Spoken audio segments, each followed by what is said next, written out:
Demək, ay millət, oturmuşdum evdə, Elşad yetimlərin atası. Zəng elə ki, dur gəl. Mənim də kimin var bundan başqa, bunun da məndən başqa kim var? Çağırdı ki, gəl gedək bir keçə bir Əlməniyə, Germaniyə.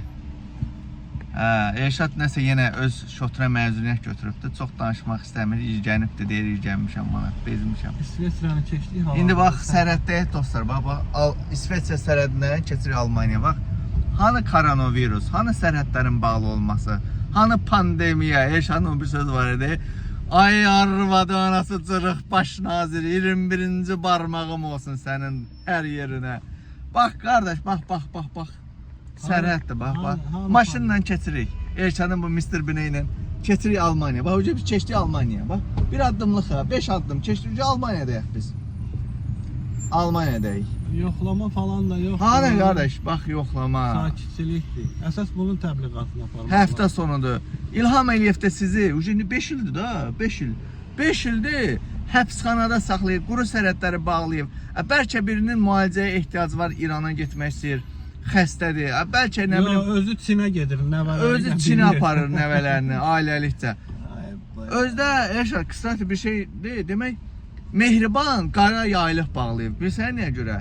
Roma papası ölübdü, ona görə. Allah rəhmət eləsin. 44 günlük müharibədə minlərlə şəhid verdi. Mehriban heç dındığına da olmadı. Ay millət. Amma Roma papası ölübdü, qara yaylıq bağlayıb Mehribaniyeva. Azərbaycan xalqı. Siyasətdən danışmayıb, bu İrgəni xoş şeylərdən danışıb. Xoş şeylərdən. Həftə sonudur. Həftə sanadır. Gedirik, oturub bir keçərək. Sağ olsun, Elşad dəvət eləyib. Keçir indi Əlmaniyada qəşəng. Belə də məni izləyənlər bilirsiniz, may ayının 27-sinə kimi yoxam. Öz hesabıma yenə məzuniyyət götürdü. 49 yaşım olacaq. 10 ildir ad günü keçirtmirəm. Belə Manafın Diktator TV kanalında da deyim.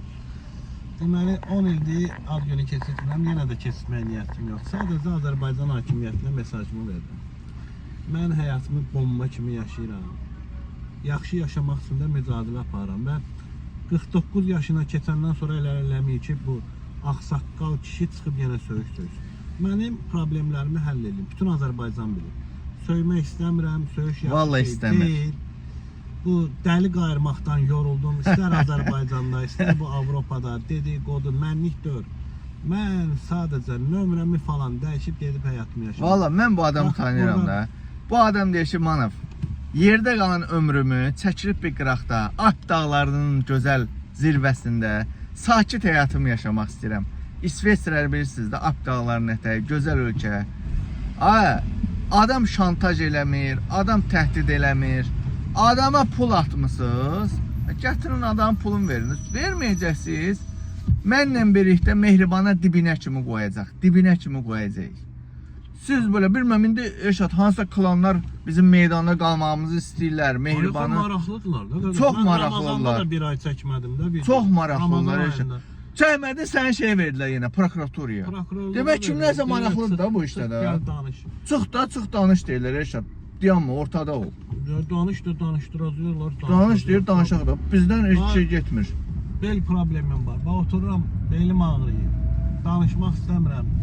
29'u əməliyyata girirəm. 29'u inşallah. Kısati Elşad əməliyyat olacaq. Yüngül əməliyyat. Yəni düşmənlər sevinməsin. Düşmən sevinməsin. İsveçrə kimi. Baba. 3 ölkənin birləşdiyi. Bax 3 ölkənin sərhədindəyik dostlar. Baxın bayraqlara. Almaniya, Fransa, İsveçrə. Görürsüz, 3 ölkənin birləşdiyi yerdir bax. Al bax. Gördünüz dostlar. Yəni hani burada koronavirus, pandemiya, nə bilim, gözəl bir yerdə yaşayıram, heç bir sıxıntım yoxdur. Keçdi sərhəddə. Mən adamam. Mənim haqqımı bərpa eləyin, ağsaqqal adamam. Siz öz ağsaqqallığınıza, siz öz ailəvizə hörmət qoyun. Siyavuş Novruz, Zahid Oruz, bunlar söyüşə baxır, mən məcburam söyürəm. Yoxsa söyüş... Xüsusən də Mehriban söyülməyinə qayf tuturlar ha bunlar. Ömür boyu söyüşə qarşı olmuşam. Mağara mediada da canlı yoxdur, indi Manaf aşdı deyən Manafda danışıram. Mən demişəm, mayın 27-sinə kimi danışmayacam. Və haqlarım bərpa olursa çıxıb gedəcəm. Yox, olunmayacaq. Yenə də qaydadam 49 yaşından sonra başlayacam hakimiyyəti, o hakimiyyəti idarə edən, anası arvadı göçəkləri söyməyən. Çünki kayf tuturlar. Mən dövləti şantaj eləmirəm ki, qardaş. Əlimdə daşdan keçən sənədlərim var. Gidin Hacı İbrahimin cəzasını verin. mənə bir dəqiqəlik video göndərin. Şantajdır bu. Deyirlər, yox, Elşad, qoy. Qardaş, arama haqqı da, bax, pula, yarım milyon pul atmışsınız, ev almaq istəyib, alıb pulunu yemişsiniz, evi də verməmişsiniz. Niyə eləməlidir adam? Çox sağ ol deməlidir, ay anası cırıqlar. Nəysə, Elşad. Nəysə, Biz mübarizə, gedə bir çörəyimizi yeyək, qardaş. Yenə də Problem yoxdur, biz sizi söyməyə davam edəcəyik. Yəni, deməyim omuz odur ki, Azərbaycan xalqı, siz insan kimi yaşamaq istəmirsiniz, biz istəyirik. Haqqınızı tələb Yox, eləmişsiniz. özümüz istədiyimiz var. İndi hər gündə olmasa ayda bir 3 dəfə, 5 dəfə restoranına gedirik. Siz nə edirsiniz belə? Bunlar da oturub Bütün günü belə kartuşka soyutması yeyirsiniz. Nəysə. Bunlar da deyir ki, icazə ver aks eləyək. İcazə verin aks eləyə. İlham Əliyev də deyəcək ki, icazə verirəm, gəməni devirir. Olmayacaq. Xuy olacaq, nə olacaq? Nəysə, getdik.